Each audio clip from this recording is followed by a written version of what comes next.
नमस्कार, आप हैं बसंत गुरु जी के साथ। आइए चलते हैं। हम वैवाहिक ज़िंदगी के कुछ ज़रूरी बातें कर रहे थे, तो आज का जो हमारा टॉपिक है, वैवाहिक ज़िंदगी में कुछ अनचाहे परेशानियाँ। ये परेशानियों से हमारा वैवाहिक ज़िंदगी में बड़ा खटास हो जाता है,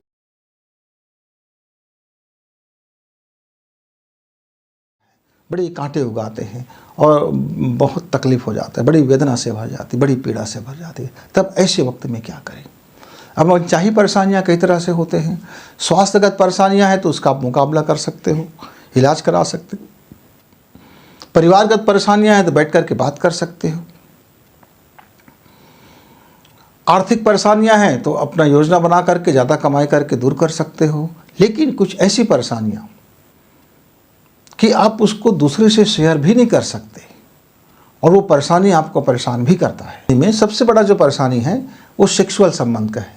कई बार लड़के अनफिट होते हैं, कई बार लड़कियां उनको संतुष्ट नहीं कर पाती और ये संतुष्ट करने के चक्कर में वो तमाम तरह की दवाइयां लेने लगते हैं। तो बहुत सारी ढेर सारी अनचाही परेशानी होती है। जैसे क्या है, आजकल अब लड़के लड़की ज़्यादा संतान नहीं चाहते, तो पहला संतान को कब लें, इसी बात में अंदरूनी खींचतान चलते रहता है। और गर्भ ठहर गया तो बिना बताए घर में बिना सलाह लिए फिर वो गर्भपात वगैरह की दवा ले लेते हैं। और वैसे ही कुछ समय ऐसा आता है कि संतान ही नहीं ठहरना शुरू हो जाता, बंद हो जाता है, तब संतान पाने की परेशानी शुरू हो जाता है कि संतान चाहिए, तब तक गर्भाशय में कुछ लोचा हो चुका होता है। और कभी कभी लड़की का पास्ट उसको ज़िंदगी में परेशान करता है और कभी लड़के का पास्ट भी उसको परेशान करता रहता है। और लड़के कभी कभी कुछ ऐसी चीज़ें हैं जो अपने दोस्तों की या जो किसी जो फ्रेंड है या उनकी गर्लफ्रेंड है इत्यादि के ब्लैकमेलिंग में फंस जाते हैं, जिसको किसी से बात नहीं कर सकते। तो छोटी छोटी बहुत ढेर सारी अनचाहे परेशानियां ज़िंदगी में आ जाते हैं। मित्रों, इस सबको सॉर्ट आउट करने का एक ही तरीका है कि पति पत्नी दोनों अपने अपने परेशानियों को शेयर करें। और जहाँ तक हो सके, यदि कुछ ऐसी बात है जिसमें परिवार वाले भी सहयोग कर सकते हैं, तो यदि परिवार की विचारधारा के अनुसार, परिवार के एजुकेशन के अनुसार और परिवार के समझदारी के अनुसार उन बातों को शेयर करें, बात करें और उनका मुकम्मल शांतिपूर्वक हल निकालें। तो छोटी से छोटी और बड़ी से बड़ी परेशानियाँ फिर हमारा दूर होता हुआ चला जाता है। और जैसे बीमारी है तो सडल नहीं आता, वो तो किसी का बस नहीं है। लेकिन आरोप प्रत्यारोप, किसी की पुरानी ज़िंदगी का कुछ पन्ना खुल गया, किसी के पुरानी ज़िंदगी का कुछ बातें आ गया और किसी ने कभी हो सकता है जानबूझकर किया हो या जाने हो, कुछ लापरवाही हो गया है, कुछ बेवकूफ़ियाँ हो गए थे, कुछ गलत हो गया था। तो इस सब चीज़ों में भी एक ऐसी परेशानी आ जाता है अनचाहे कि जिसको हम चाहते नहीं हैं, लेकिन आ जाता है और ज़िंदगी में बड़ी घालमेल कर देता है, बड़ी अजीब परिस्थिति पैदा कर देता है। मित्रों, तो आपके साथ ज़िंदगी में चाहे वो चाहे हुई परेशानी हो या अनचाहे परेशानी हो, चाहे हुए तो कोई नहीं चाहता कि मेरी ज़िंदगी में परेशानी आए, लेकिन चाहे परेशानी ऐसा है कि आप अपने जीवन साथी को आए बाएँ गाली बकोगे, कुछ के कुछ कहोगे, कुछ के कुछ ताना मारोगे, कुछ के कुछ अनाप शनाप अन शन कहते रहोगे, तो वो फिर परेशानी खड़ा होगा, तो वो चाहे गई परेशानी है।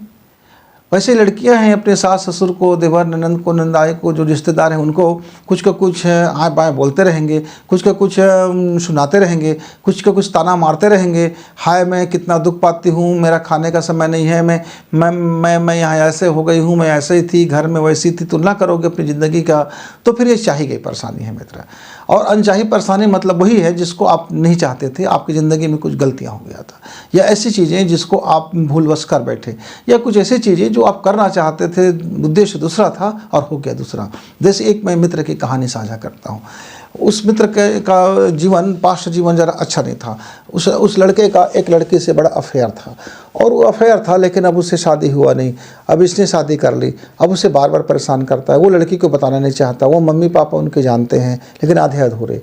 अब ये बात किसी से शेयर नहीं हो रहा है, लेकिन लगातार लड़का परेशान है। इस परेशानी में उनकी पूरी ज़िंदगी ख़त्म हो रहा है। अब उस लड़की का गर्भ ठहर गया। अब गर्भ ठहर गया तो अब पत्नी का गर्भ भी ठहर गया, उस लड़की का भी गर्भ ठहर गया था। दोनों के बीच में उसकी परेशानियां झूलते रहे। अंततः आखिर बात इतनी बढ़ गई कि वो लड़की इनके घर में आकर बैठ गया।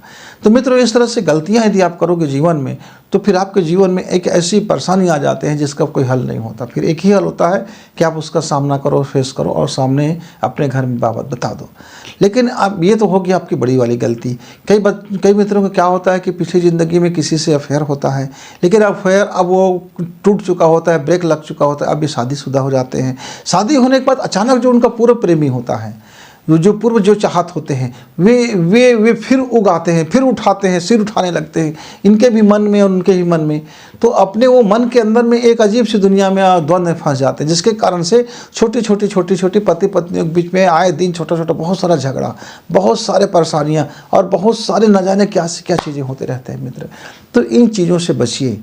आपके लाइफ में कोई था तो उसको हमेशा के लिए था कीजिए। स्टॉप, ब्रेक मतलब ब्रेक, स्टॉप मतलब स्टॉप।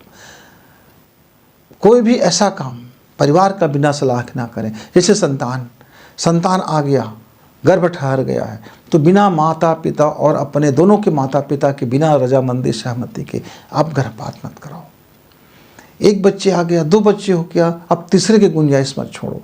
पढ़े लिखे हो, ऑपरेशन करा लो, कई साधनें हैं, लेकिन आप हर बार मेडिकल दवा लेकर के गर्भपात कराते रहोगे, दवा लेकर के आप सेक्स करते रहोगे और दवा लेकर के आप सेक्सुअल संबंध बनाते रहोगे, दवा लेकर के गर्भपात कराते रहोगे, तो दोनों की ज़िंदगी में आने वाले समय में बहुत ढेर सारे अनचाहे रोग आएंगे। इतने रोग आ जाएंगे कि आप इलाज कराते कराते दम आपका फूल जाएगा और आप अंततः हथियार डाल दोगे, कहो कि अरे यार इतने बीमारी कहाँ से आ गया। तो मित्रों, आप इसको अनजाने में बुलाते हो, लेकिन आप बुलाते तो हो।